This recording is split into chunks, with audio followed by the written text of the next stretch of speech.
Assalamualaikum warahmatullahi wabarakatuh. Baiklah anak-anak, seperti biasa Ibu akan membacakan sebuah cerita, yang mana cerita ini adalah cerita yang berasal dari daerah kita, yaitu Riau. Pulau Sumatera merupakan salah satu pulau terbesar di Indonesia. Di Pulau Sumatera inilah terdapat Provinsi Riau, salah satu provinsi di Indonesia yang terkenal sebagai penghasil minyak bumi, sebagaimana provinsi-provinsi lainnya di Indonesia. Provinsi Riau juga memiliki banyak cerita rakyat yang dikenal secara turun-temurun. Salah satu cerita rakyat tersebut adalah Si Penggetah dan Burung Bayan.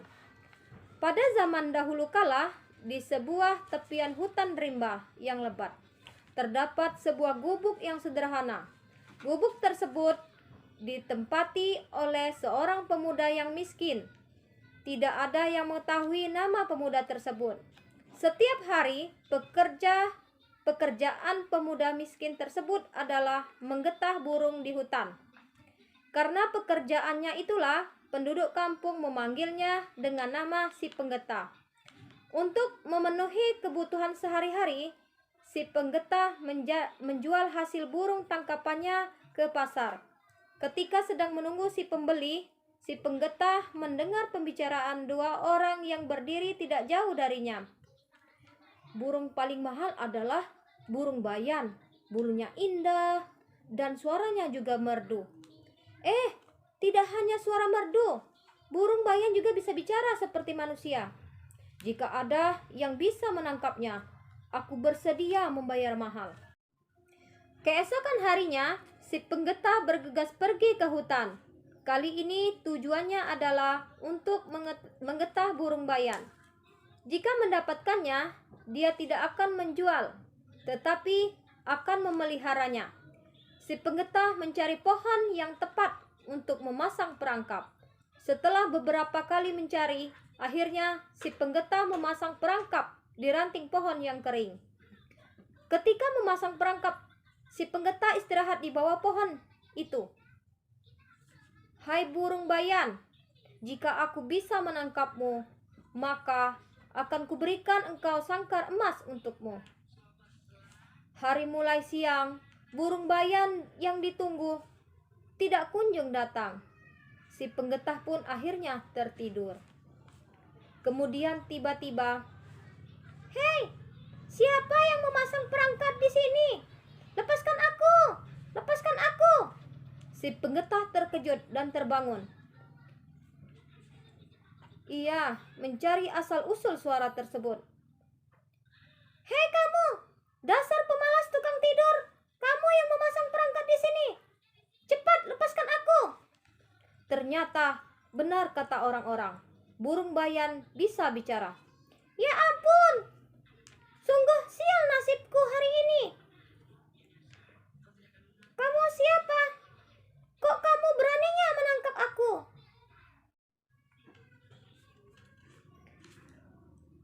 Orang-orang kampungku memanggilku Si Penggetah. "Kamu tidak tahu undang-undang ya? Aku ini hewan langka yang dilindungi.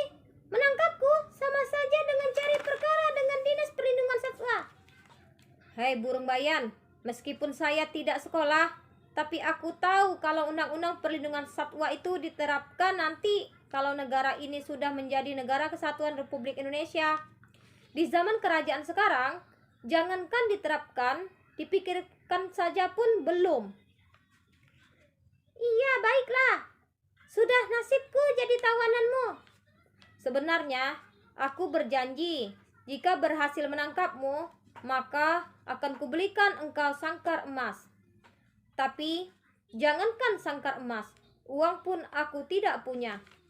"Aduh, janjimu terlalu tinggi, seperti janji kampanye.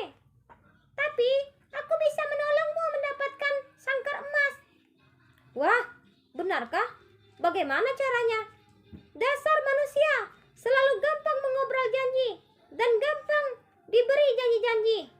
Untung aku ini bukan manusia, sehingga janjiku jadi kenyataan. Hehehe."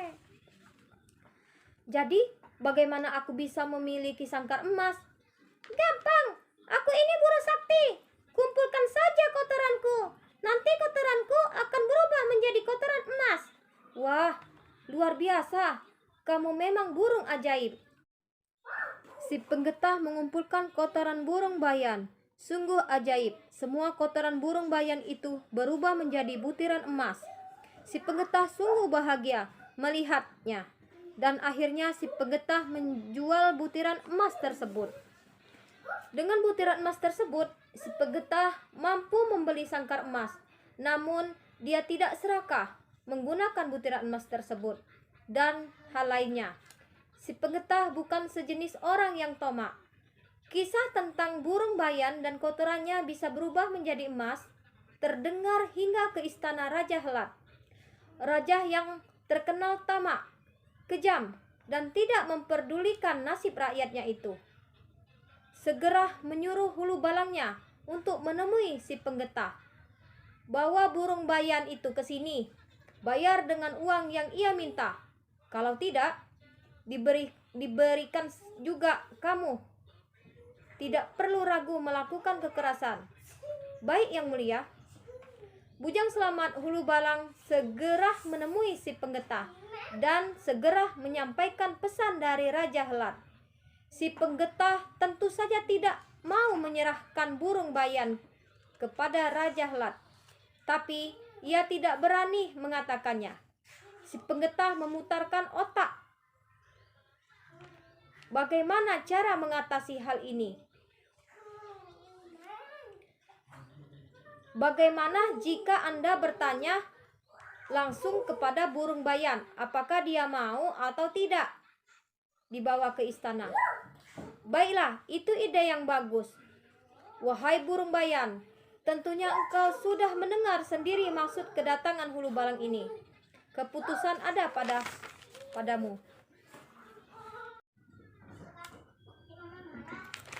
Wah, permintaan yang sulit untuk ditolak. Aku mau dibawa ke istana Raja Helat dengan syarat. Iya, katakan saja syaratnya. Oh, kalau orang bicara itu jangan dipotong. Namanya itu tidak sopan. Tapi kamu kan burung, bukannya orang. Hehehe. Sekarang sebutkan saja syaratnya. Aku bersedia dibawa ke istana Raja Helat, asal mau mendengarkan ceritaku sampai akhir selesai. Jika aku selesai bercerita, barulah Raja Helat bisa memiliki aku. Wah, itu persyaratan yang sangat gampang. Bilang dong dari tadi. Bujang Selamat pun segera menyampaikan syarat yang diajukan oleh burung bayan. Seperti yang sudah diduganya, Raja Helat pun menyetujui syarat yang dianggap mudah tersebut. Burung bayan pun dibawa ke istana. Burung bayan dan sangkar emas diletakkan di atas meja di dekat singgasananya. Burung bayan pun memulai ceritanya. Raja Helat mendengarkan dengan seksama. Raja Helat sangat terpukau oleh cerita yang disampaikan oleh burung bayan. Gaya bercerita burung bayan seperti menyihir Raja Helat. Ketika Raja Helat sedang asik dan mendengarkan yang disampaikan oleh burung bayan, tiba-tiba burung bayan berhenti bercerita. Wahai burung bayan yang pandai bercerita, mengapa engkau tiba-tiba berhenti bercerita? Hamba akan melanjutkan cerita jika Yang Mulia memberikan segantang emas, makan, dan minuman. Tiba-tiba saja Raja Helat terkejut, bukan kepalang, mendengar burung bayan meminta segantang emas itu. Sifat aslinya yang kikir sepertinya keluar. Apa? Kau bilang aku harus memberimu segantang emas untukmu? Benar Yang Mulia, segantang emas, makanan, dan minuman itu akan kuberikan kepada si Penggetah.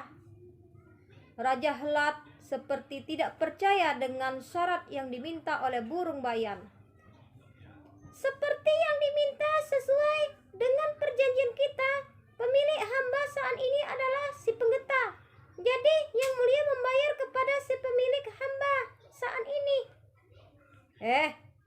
Baiklah, jumlah itu sangat kecil dibandingkan kekayaanku. Hartaku tidak akan habis untuk membayar ceritamu. Hehehe. Setelah permintaannya dipenuhi burung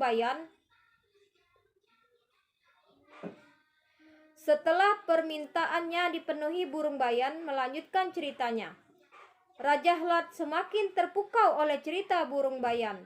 Ketika burung bayan sibuk bercerita, si pengetah keluar dari istana dan merasa apa saja diterimanya bukan haknya. Jadi, dia memberikan emas, makanan, dan minuman kepada rakyat yang membutuhkan. Burung bayan tidak hanya sekali meminta bayaran kepada si pengetah. Burung bayan tidak hanya sekali meminta bayaran kepada Raja Hlad, tetapi berkali-kali. Raja Hlad yang terlanjur tersihir dengan cerita burung bayan, nampak tanpa pikir panjang lagi, langsung memberikan semua permintaan burung bayan. Akibatnya, gudang emas dan makanan menjadi kosong, sedangkan si pengetah setiap hari membagikan emas dan makanan kepada rakyat miskin, rakyat yang sangat berterima kasih kepada si pengetah yang baik hati, yang berbeda dengan Raja Hlad yang sudah tersihir dengan cerita burung bayan. Si bujang selamat kebingungan memikirkan emas dan makanan istana yang sudah habis. Waduh, jika emas makanan sudah habis, maka rakyat melakukan pemberontakan. Tapi Raja Hlad sudah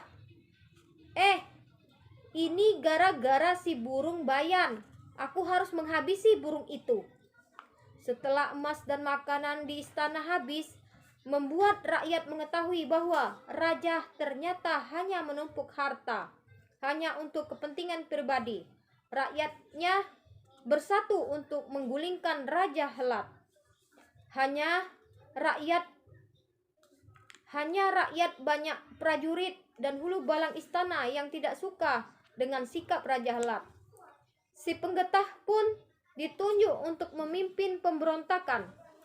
Sedangkan di istana, bujang selamat yang geram dengan muslihat burung bayan mengendap-endap hendak menangkap burung bayan. Namun tiba-tiba saja, "Yang mulia, lihat si bujang mau membunuh hamba. Tolong yang mulia, tolong." "Berani sekali kamu mengganggu si burung bayan. Kamu mau mencurinya dariku ya?" Ampun yang mulia. Maksud hamba bukan seperti itu." "Hei, suara apa itu? Berisik sekali. Hai si penggeta miskin tak tahu diri. Apa yang kamu lakukan?" "Yang mulia Raja Hlad, tahukah Paduka bahwa emas dan makanan dari Paduka itu hamba berikan kepada rakyat? Yang mulia selama ini ternyata raja yang abai terhadap rakyat. Dan lihat apa akibatnya. Rakyat menginginkan yang mulia Raja Hlad turun dari tahta sekarang juga." Raja Hlad dan bujang selamat pun akhirnya dipenjara. Seluruh rakyat dan hulu balang istana sepakat mengangkat si pengetah sebagai raja yang baru. Sedangkan burung bayan diangkat menjadi penasehat raja. "Hei si pengetah, enak saja kamu sudah menjadi raja, tapi membiarkanku masih di sangkar emas ini. Cepat keluarkan aku." "Nah, gitu dong. Emang enak hidup di sangkar emas." Begitulah anak-anak akhir ceritanya. Cerita ini banyak sekali pelajaran-pelajaran yang dapat kita ambil. Ibu akhiri cerita ini dengan ucapan wassalamualaikum warahmatullahi wabarakatuh.